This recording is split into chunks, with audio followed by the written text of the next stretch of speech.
VSR व्हेंचर्सच्या चुकीमुळे आणि DGCAने हा जाणीवपूर्वक कट घडून आणलेला आहे। त्यामुळे कटाचे सूत्रधार DGCA आणि VSR कंपनी आहे। पोलिसांवरती कुठल्या तरी अदृश्य शक्तीचा हात आहे, मग तो केंद्रामधला असू दे किंवा मग राज्यामधला असू दे असं वाटतं। मला राजकीय टीका टिप्पणी यावर अजिबात करायची नाही, पण पोलीस त्या दिवशी हे प्रचंड घाबरलेले होते एवढं मात्र नक्की।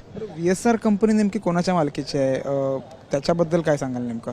कारण अनेक त्याच्याबद्दल अधिक माहिती आमदार रोहित पवार यांच्याकडे आहे, कारण त्यांचे सोर्स हे इंटरनॅशनल सोर्सेस आहेत। आपलं जे सोर्सेस आहेत त्या माध्यमातून मी सांगतो की VSR व्हेंचर्सच्या चुकीमुळे आणि DGCAने हा जाणीवपूर्वक कट घडून आणलेला आहे। त्यामुळे कटाचे सूत्रधार DGCA आणि VSR कंपनी आहे। DGCA हा जे आहे ते जाणीवपूर्वक कट का घडून आणेल?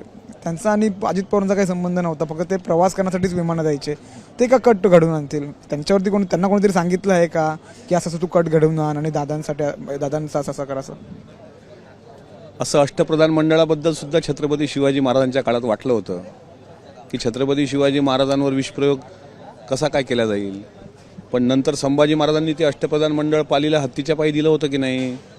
दिलं होतं, इतिहास साक्षी आहे। हे वाटू शकत नाही, पण ते तसं असतं। आता आपण साधं आपलं लॉजिक आहे, DGCAचा दादाचा काय संबंध?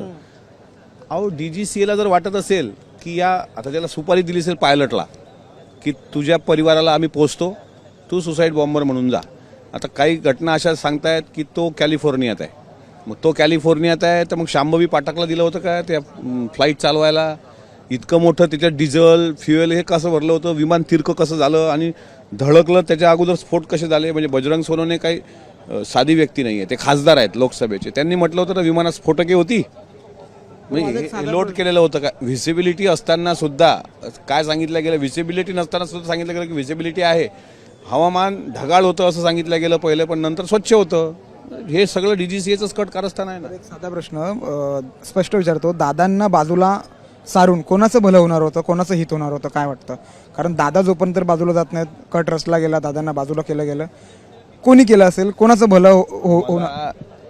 CID चौकशी जी लागलेली आहे, AAIBची चौकशी जी लागलेली आहे, त्या चौकशी यंत्रणेवर पूर्ण विश्वास आहे। आणि तुमच्या आणि महाराष्ट्राच्या मनातले जे प्रश्न आहेत की दादा कोणाला जड जात होते का, दादांनी काही गोष्टी घडून आणण्यासाठी प्रामाणिकपणे प्रयत्न केल्यानंतर त्यांना काही त्रास होत होता का, वगैरे वगैरे वगैरे जे प्रश्न आहेत त्याबाबत लवकरच खुलासा होईल असं मला वाटतं। आंबेडकरजी मी परत विचारतो, ज्या दादांनी जनसामान्यासाठी न्यायासाठी ते भांडले, त्यांची फक्त FIR घेण्यासाठी एवढा त्रास झाला, सत्तेमधल्या आमदारांना, विरोधातल्या आमदारांना FIR नोंदवण्यासाठी एवढा त्रास झाला, वाटतं न्याय मिळेल दादांना? उम्मीद पे दुनिया कायम है असं एक उर्दू शब्द आहे। उम्मीद करायची, पण पोलिसांच्या वर्तणुकीवरून इथे फुलांना मरण जन्मता, दगडांना पण चिरंजीविता, पतिव्रतेच्या गळ्यात धोंडान वेश्येला मणिहार, पुढचं वाक्य काही मला म्हणायची इच्छा नाही, पण अशा पद्धतीचं पोलिसांचं गैरवर्तणूक हे शंकेला जागा देते। दोन्ही राष्ट्रवादी एकत्र आलं तर आवडतील? कारण असं म्हटलं होतं की दादांची शेवटची इच्छा होती, दोन्ही राष्ट्रवादी एकत्र आलं तर आवडतील का तुम्हाला? राष्ट्रीय अध्यक्ष आदरणीय सुनेत्रा वहिनी पवार जो निर्णय घेतील तो आम्हाला आवडेल।